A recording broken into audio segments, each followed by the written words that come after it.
It's the Big Buck with the latest of the canines. The Big Buck, all the doggiest of headlines. With your hosts Darragh, Millie, Roxy and Bruno.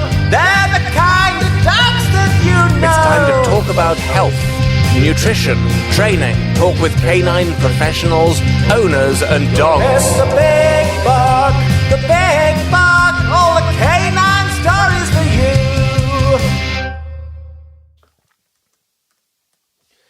Hello dog lovers and welcome to another episode of The Big Buck, your favourite podcast all about our furry friends. I'm your host Darragh and I'm joined today by my canine co-hosts Bruno, Millie and Roxy. So today we've got a jam-packed episode that you won't want to miss. We'll be diving into the world of doggy daycare, chatting about the benefits of doggy daycare for both dogs and humans with Andy of Fluffy Paws in Kildare. And also later on we'll be discussing common stomach issues in your dogs on our Health Hub segment with Dr. Ashleigh Bugler from Treaty Veterinary Clinic. So grab your leash and let's get started. Let's dive right into it with our first topic. And that's coming up right after this short commercial. We found our dog Roxy on dogs.ie, and when the people from dogs.ie learned about that, they asked me to share my experience. Using dogs.ie is so straightforward. We were able to navigate the site and filter by our chosen breed, which for us was always going to be a Golden Labrador. We knew we wanted a girl, and we were able to find a wonderful breeder in Tipperary who we still stay in contact with and share regular updates about Roxy. And they always look forward to these updates. We found the breeder so helpful and pleasant to deal with, and we spent over 3 hours in Tipperary playing with Roxy and the other puppies, and we knew from meeting Roxy's parents and the breeder and our family that these dogs were so well looked after. Roxy was quite nervous on her journey home, but Jen and I made it super relaxing and she curled up in Jen's lap all the way home. She slept soundly that night in her bed that we had got for her, and I even took the next day off to get a head start on the training. Everything on dogs.ie is super safe. They offer so many tips for prospective new owners and they really have the dog's welfare at heart. We also checked out a helpful ebook which I highly recommend and you can find at dogs.ie/book. Along with the contract template, which dogs.ie provide, it's super helpful in knowing the legal stuff you need to be aware of, and you can find that on dogs.ie/contract. Dogs.ie have just launched a new puppy pack, and more info can be found on dogs.ie/gifts. So, first up today, let's talk about doggy daycare. It's a booming industry, and for good reason. Many of us have so many busy schedules, and it can be hard to make sure that our dogs are getting the exercise and the socialization that they need. And doggy daycare offers a fantastic solution. So, to give us an inside look and to go through the benefits of doggy daycare, we're joined by Andy from Fluffy Paws up in Kildare today. Big welcome to the Big Buck, Andy. Thanks for having me there. Really looking forward to it. So, Andy, okay, first off, let's get a bit of background on yourself and on Fluffy Paws as well. So tell us a bit about the business. When did you start up and how has it all been going? Yeah, no worries. I suppose where to start, really. We opened back in 2020. I think it was probably a month or two into COVID, actually, when COVID really took a grasp on everybody. I suppose not really took advantage of it, but we benefited from it, if you get me. I was currently working another job in IT at the time, so working remotely. Realised it wasn't the industry or the field I wanted to be in. My passion has always been dogs, so I wanted to pursue that. And just decided one morning, look, I'm going to take the leap. I'm going to follow the dream because COVID gave us the kick in the backside. So it kind of made you realise, look, yeah, you're not guaranteed tomorrow. So follow your dreams, and as I say, the rest is history. Wow, and that's like that. I suppose, like you said, great time to set up, but at the same time, like it's it must have been so daunting with everything going on in the world and not knowing like where the restrictions and everything back then were going to lead as well. So it must have been a real challenge as well to be setting up during COVID. 100%. Like we started off with a relatively large unit, a warehouse type style building. I think it was roughly around 5,000 square foot, so substantial amount of space. And we had to obviously limit our numbers so we could take in, because that would impact the customers, queuing up, everything like that. So we really had to have our heads screwed on in terms of safety for the dogs, safety for the owners, and just make sure everybody's healthy and safe. And we're doing or playing our part in that. Absolutely. And okay, so tell me then about what are the different services that you offer at Fluffy Paws? Yeah. So obviously the main one being doggy daycare. That was the one we launched in 2020. I think it was October 18th, if I'm not mistaken. And that's been going from pillar to post in the most positive sense. We're now touching our 4th birthday coming this October, so we're still out there, we're still surviving. Our other services that we have puppy socialization classes where mommy and daddy can attend as well, all in a controlled environment. The other services that we'd offer would be like a chauffeur service. If, let's say, for example, mom and dad can't drop their puppy into us for daycare now, this is, we would offer the chauffeur service in kind of the locality around Naas, where we're based in Kildare. And it'd be for an additional small additional cost. We also have the sorry, I've drawn a blank now. We have the spa treatments as well that we offer to doggy daycare goers. So that would involve anything from clipping nails, trimming up paw pads, de-shedding, a good thorough brush, cleaning ears, you name it, we do it, apart from the actual bathing part itself. We just haven't got the space for that at the minute. And we are also bringing in, during the summer, we're going to be launching Kildare's first indoor pet market. So we're going to be doing that from July. And every market that we have is dedicated to a local dog charity. So the one in July, all proceeds from ticket sales are going directly to the KWSPCA up at Garvin in Kildare. We support them, or have been supporting them for the last, I would say, about 3.5 years, maybe 4 years since we actually opened up. And then later in the year, we will be doing, I suppose, puppy classes, puppy training classes, group classes, everything like that. And the most important thing that we've launched is, obviously with the season coming into it now, we're doing home boarding. And that's looking after the puppies, the doggies, the senior doggies in the comfort of their own home. Brilliant. And look, I know myself firsthand that there are great benefits to doggy daycare. But I suppose from an insider point of view, can you run through for people who might not be familiar with doggy daycare about what the benefits are? Especially, I suppose, first of all, for the dogs. What are the benefits for the dogs of going to doggy daycare? Yeah, absolutely. Like the list is endless, really, Darragh, to be quite honest. But the main thing is socializing them. It desensitizes them when they're out on a walk. So if you have, let's say, an excited pup or an excited dog who's gone past the 2 or 3 years of age stage, any age really, it desensitizes them. So they don't react as much. It's a more pleasant walk that you can have. And in turn, it makes mommy and daddy's life a bit easier as well. So the socialization part is a huge, huge thing. We've turned doggies, actually, I'm thinking back to when we did start, we actually have a customer, they've been with us since pretty much the get-go. So loyalty is a big thing for us as well. But in terms of that customer, he is actually the owner of Fulfill and Cali Cali Foods. So we have his 2 dogs in with us. When they started with us now, they were not the most approachable puppies, if you get me, to total strangers. And now with the work that myself and my team have put together for the last 3.5 to 4 years, we have turned them in to probably the most welcoming, most lovable puppies they can ever wish to have. So there's a lot of work that goes on behind the scenes as well.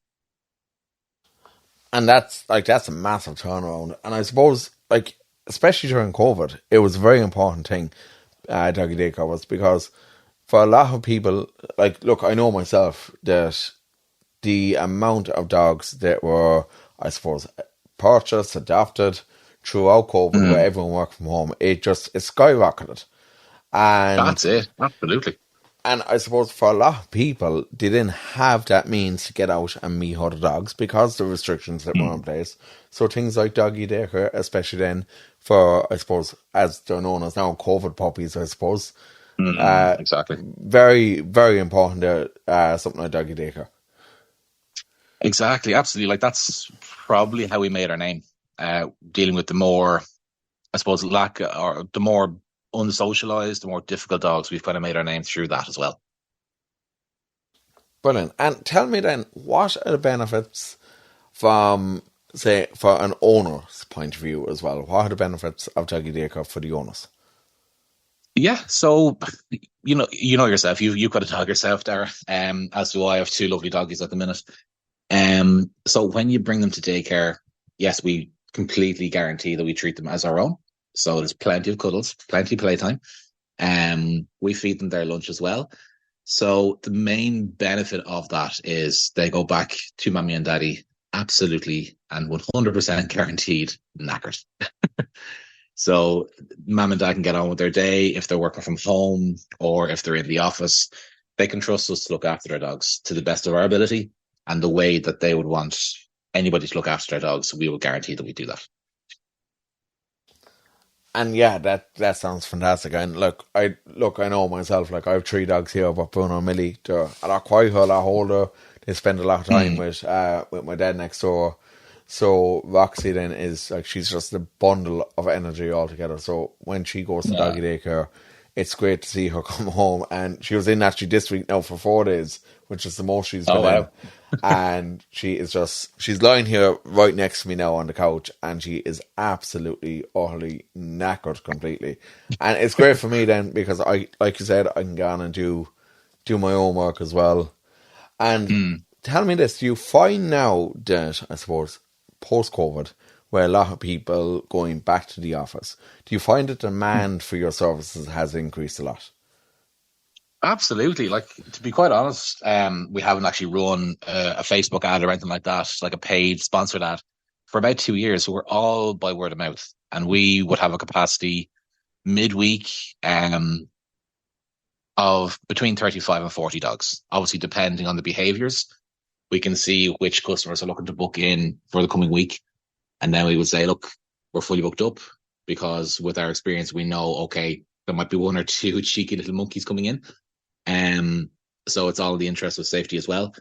But yeah, no, we definitely have continued to grow. Ever since people have gone back into the office, they're still using our services. People working from home, still using it. Like, we're actually bringing in a loyalty scheme now to reward our long-serving customers. So we want to give something back as well. So it's all about loyalty and an aspect of things for us as well. That all sounds brilliant. And how can listeners hear more about Fluffy Paws, or find out just, I suppose, how to book their dogs in if they're interested?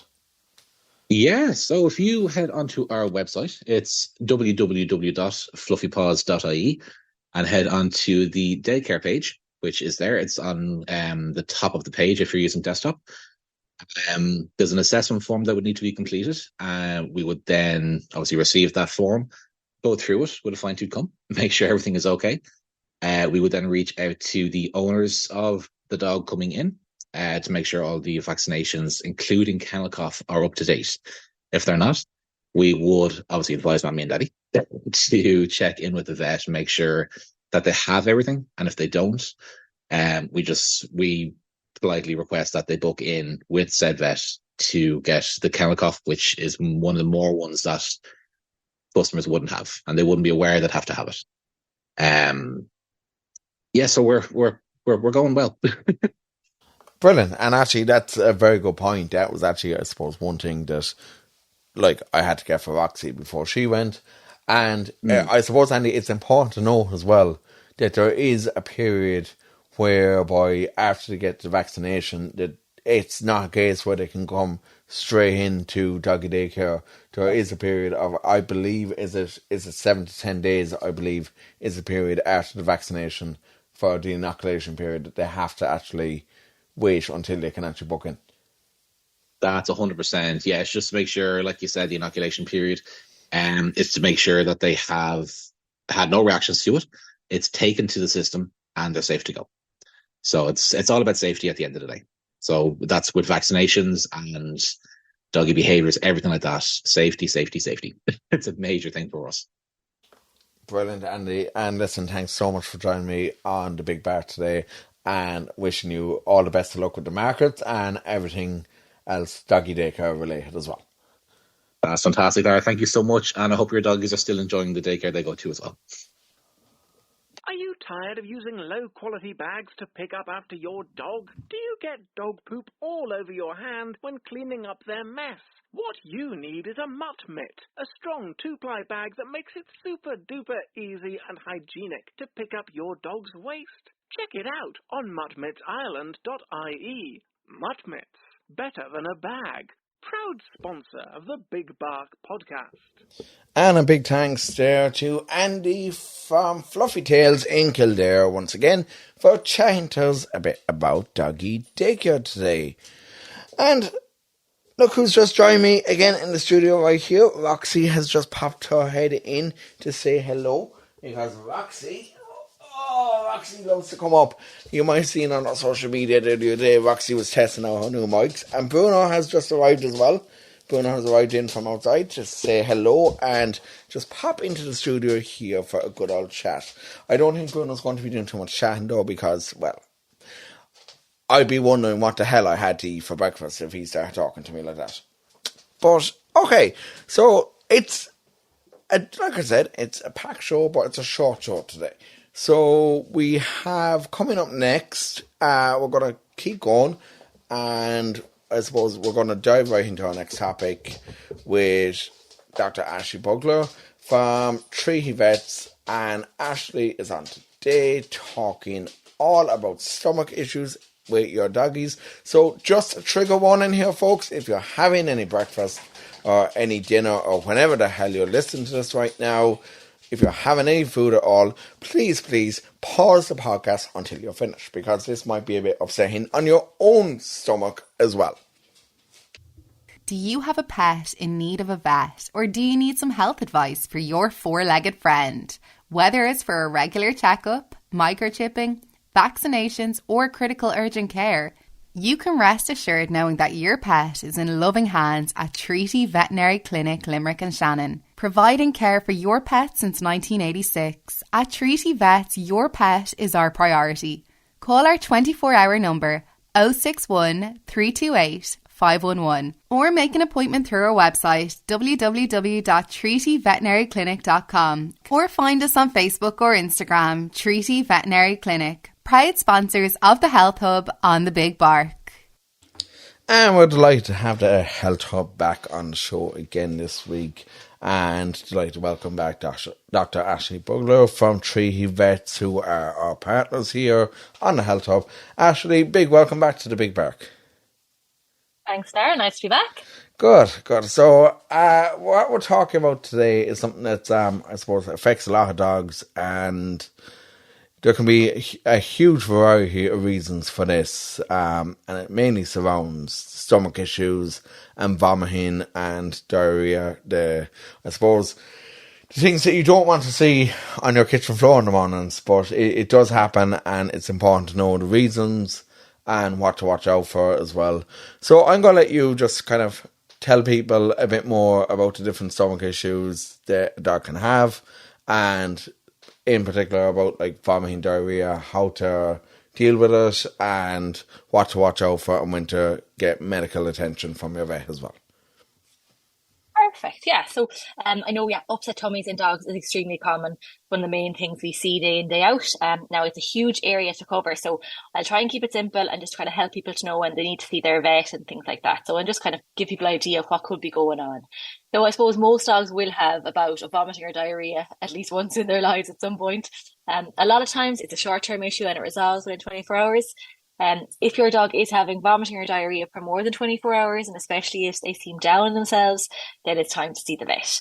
So I suppose today we'll just have a chat about some of the causes of vomiting and diarrhea in dogs, ranging from kind of the common self-limiting things to more serious things that then need treatment. So Darragh, you set me on a few little questions that you had as well. So I thought I'd kind of bring them in as well and we'll get them answered. So you were kind of asking about the different symptoms of upset tummies in dogs. So I suppose, as we were saying, the most common and obvious symptoms would be vomiting and diarrhea. But then there's various types of diarrhea. So if anyone's having their breakfast now while they're listening to this, I probably would pause it because this can get a little bit disgusting, I suppose, for some people. But for me, I suppose it's an everyday kind of conversation. So there's various types of diarrhea and it depends on the cause.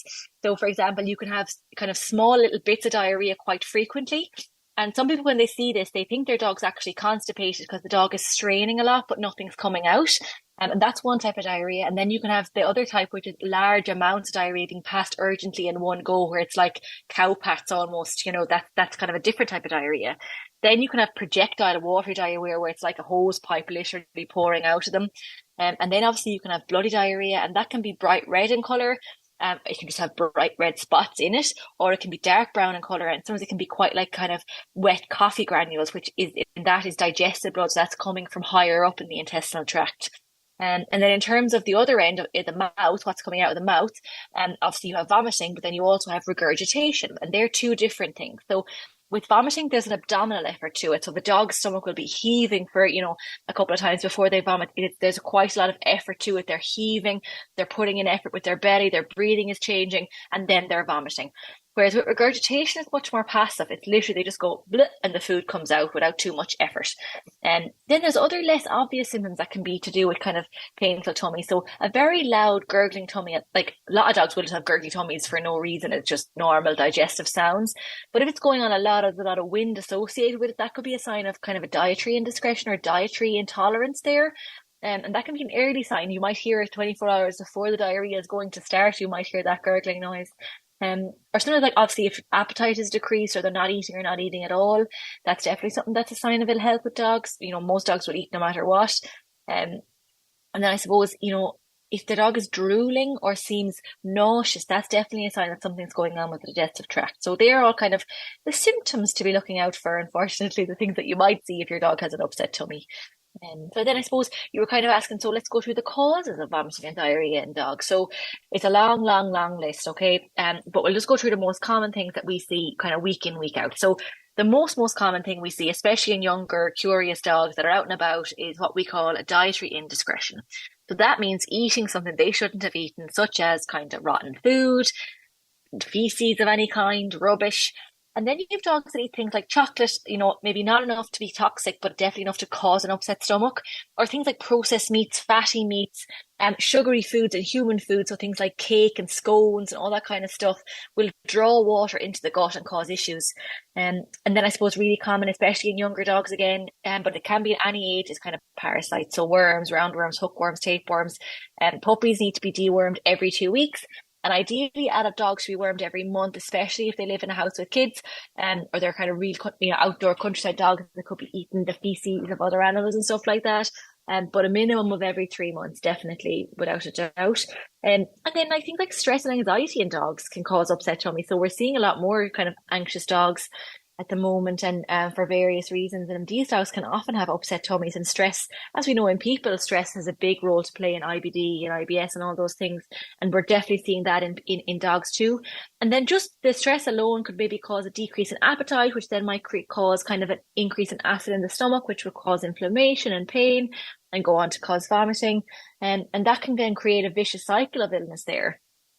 So they're kind of things that act, I suppose, that's kind of focus on the gastrointestinal tract.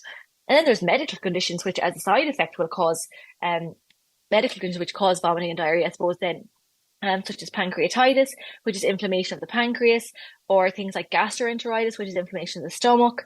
and small intestine, or colitis, which is inflammation of the colon. And there can be many causes for these kind of inflammation, these kind of diseases, but generally they can be caused by poor diet. So poor quality diet, fatty diet, again, dietary indiscretions that kind of go on to be more severe, or even things like viruses. So things like parvovirus can cause these things. And then we have more severe types. So things like IBD can be quite severe, or even different. You can have obviously have different types of cancers in your gut, which are more severe. And some forms of IBD can be diet related, and changing to a certain hydrolyzed diet can resolve the issue, which is great when that works.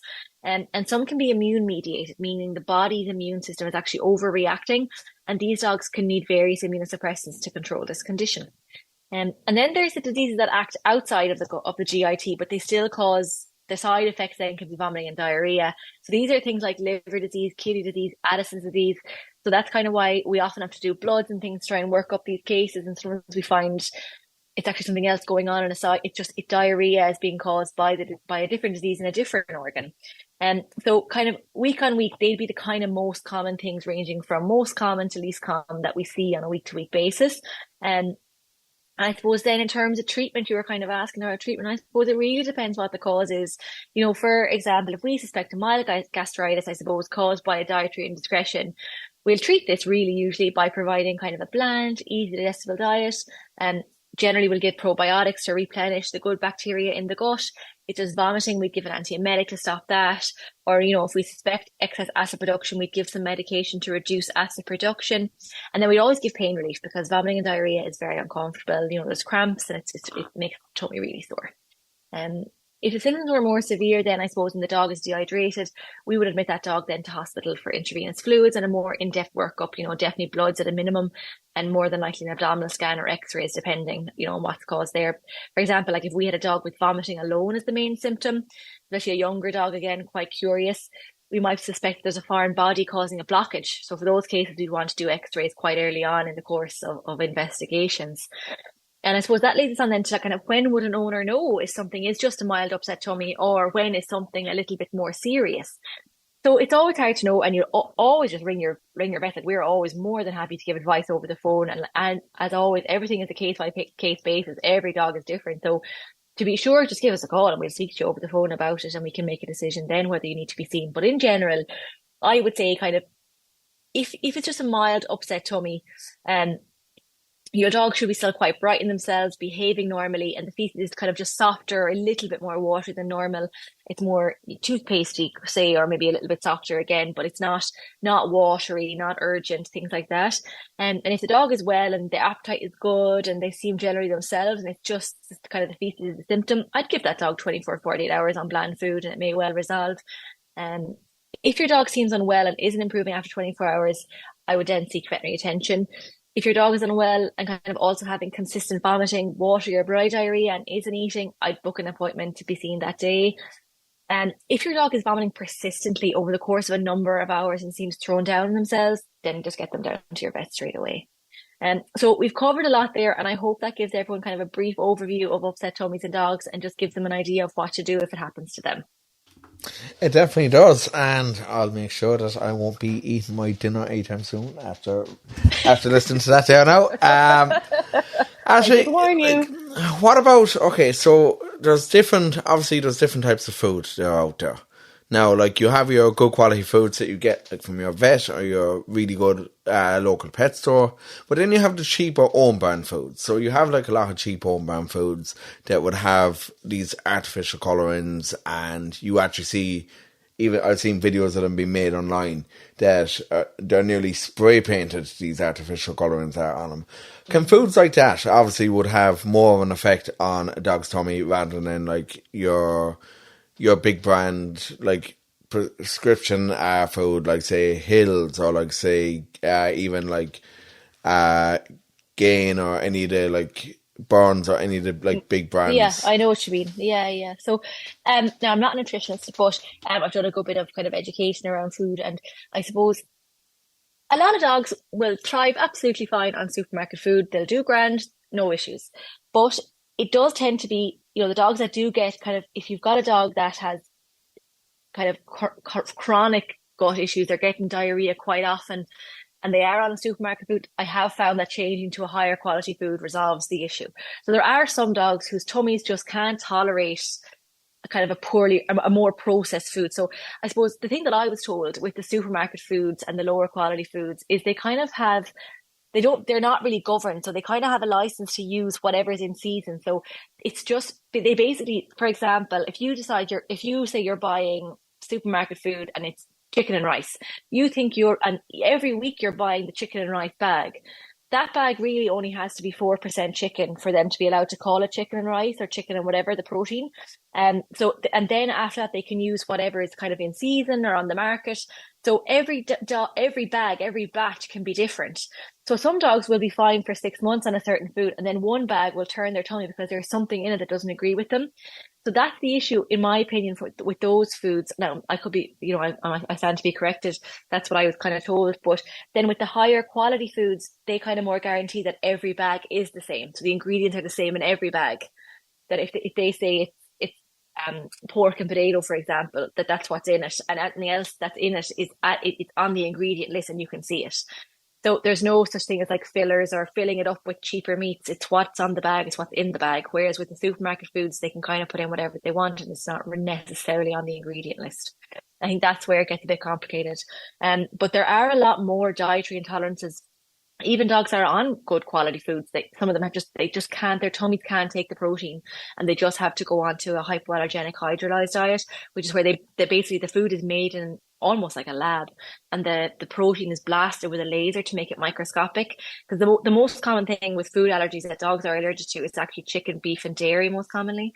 And that's what I was told anyway. So and we do find that once we put these dogs on a kind of a hypoallergenic diet, it does help to break down the protein, so their bodies aren't overreacting to those large protein molecules then, and they're able to digest it much easier. And so kind of sometimes we see younger dogs that they're on a perfectly adequate food, it's not a cheap food or anything like that, they're on good quality food, but they're just having kind of bouts of diarrhea or even a mild bit of stress and they have a diarrhea, something just tips them over the edge, and when they put on the hydrolyzed food, it just kind of sorts it out. And so that's common things we see. So that's where I would go with food. I'd always say a good quality food. As you said, get advice from your pet shop. They'll be able to advise you. But like, I don't want to shame anyone about supermarket food. If that's all you can, if that's what's handy for you and that's what you can afford and it suits your dog, then there's nothing wrong with it either. Yeah, and it does work fine for a lot of dogs. Now, actually saying that, what I might actually try and do is even get someone, I suppose, maybe a pet nutritionist on at some stage, because even looking online here, you see companies like Mars and Nestle that you'd associate with chocolate, and they own the vast majority of the main like supermarket pet care brands. So would be a good one for maybe down the line to get a nutritionist on to even chat about that as well, and like share a bit more. And it's the same as human nutrition, like there's huge variations in opinions, and nutrition studies tend to be they're less scientific than medical trials. And so it's very much opinion based, and it's hard to control. It's hard to study. Everyone's gut is different. It's the same in human medicine and things. Some doctors say food is very important. Other doctors say, nah, food hasn't that much to do. Just eat a balanced diet and you'll be fine. So I think, every dog is different. It would definitely with dietary things. If you have dietary tummy upset, it's trial and error. And it's just figuring out. It's the same with people. If people have dietary issues, it's all trial and error. You have to do diet trials and keep a diary of all your foods, and you basically rule out things and rule back in things and figure out what suits your tummy. And it's the same in dogs. It's just trial and error. First, with these kind of food intolerances and food allergies and IBDs, there's no magic bullet. There's no quick fix. It's just trying to see what works. But generally, the fastest one is the hypoallergenic hydrolyzed diets. They kind of seem to help settle it down the quickest. Well, that's very good advice, Ashleigh. Unfortunately, my doctor just tells me lose weight fat, so that's all he tells me. So that's another story for sure. Look, some dogs to lose weight too. So exactly. And look, a healthier dog leads to healthier stomachs and healthier digestion and everything as well. Then that's it. We're all trying to do our best for our dogs, so all we can do. Exactly. Listen, Ashleigh, thank you so much for all that wonderful advice again, and we'll talk to you again next week. Pleasure as always. Bye.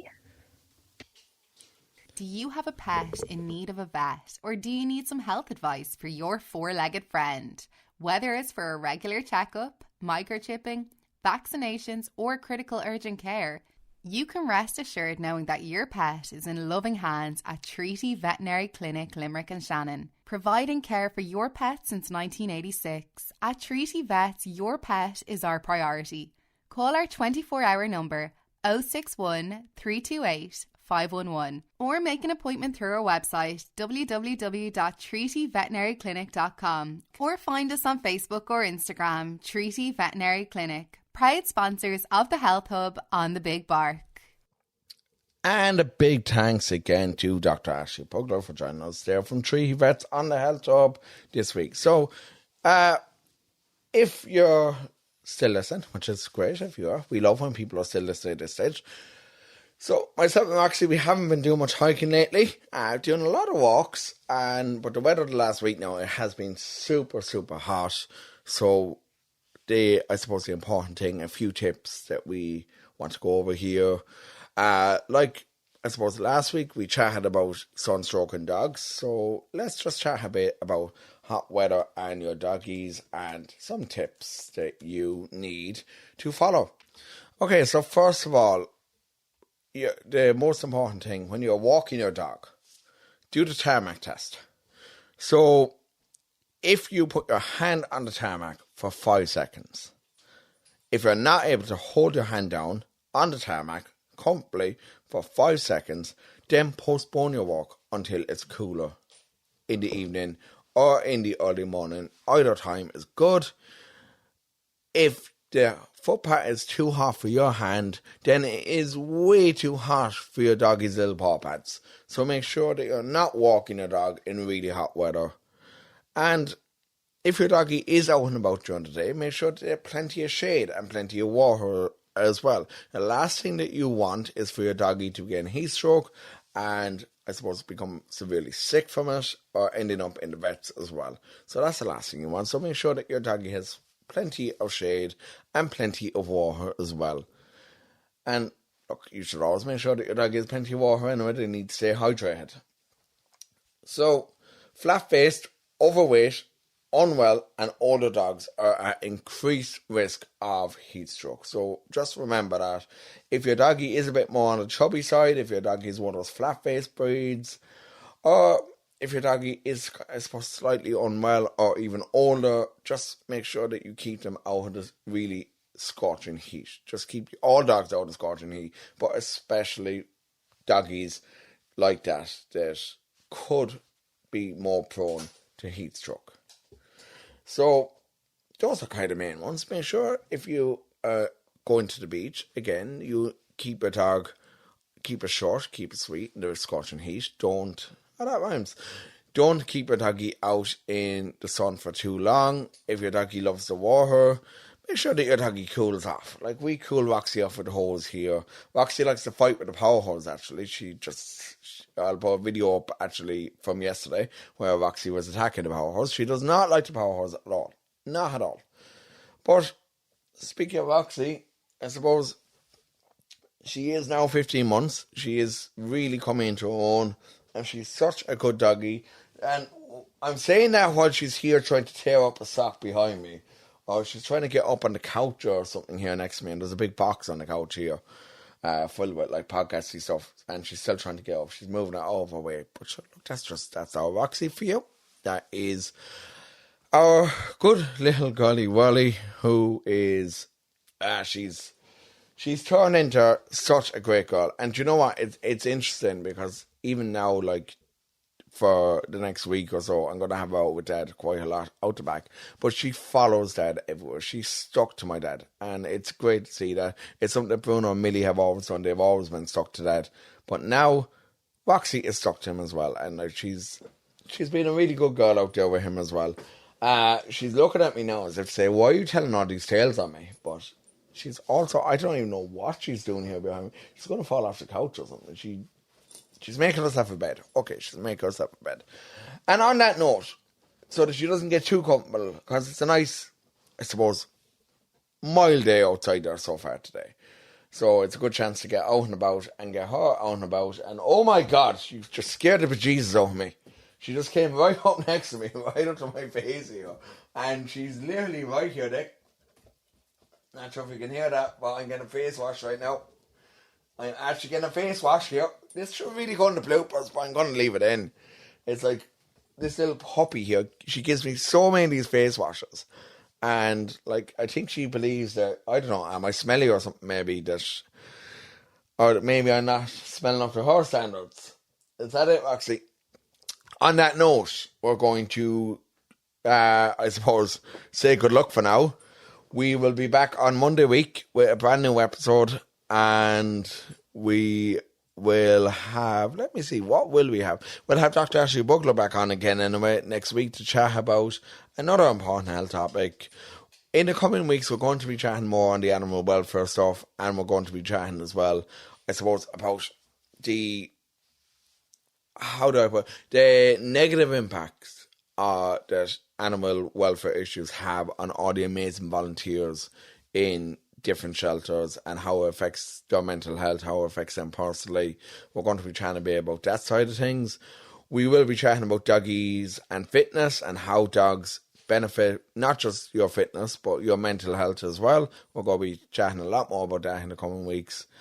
And we have so many more exciting topics yet to come during the summer. So that's all we have time for now on The Big Bark. So a big thank you to our guest, Andy from Fluffy Paws, and Dr. Ashleigh Bugler from Treaty Veterinary Clinic for joining us and sharing their valuable insights. Don't forget to subscribe to The Big Bark on your favourite podcast platform and follow us on social media for updates and more great content. We're on Instagram, TikTok, we're on Facebook, we're on them all. And if you have any questions on what we chatted today, or if you have any topics you'd like us to cover in future episodes, feel free to reach out to us via any of our social platforms or via email zoomies@thebigbark.ie. Until next time, keep those tails wagging and those pups happy. All the best, guys. Good luck.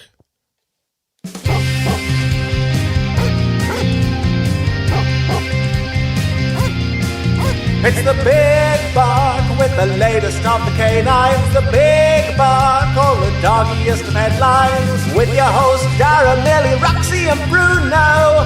They're the kind of dogs that you know. It's time to talk about health, nutrition, training, talk with canine professionals, owners and dogs. It's the Big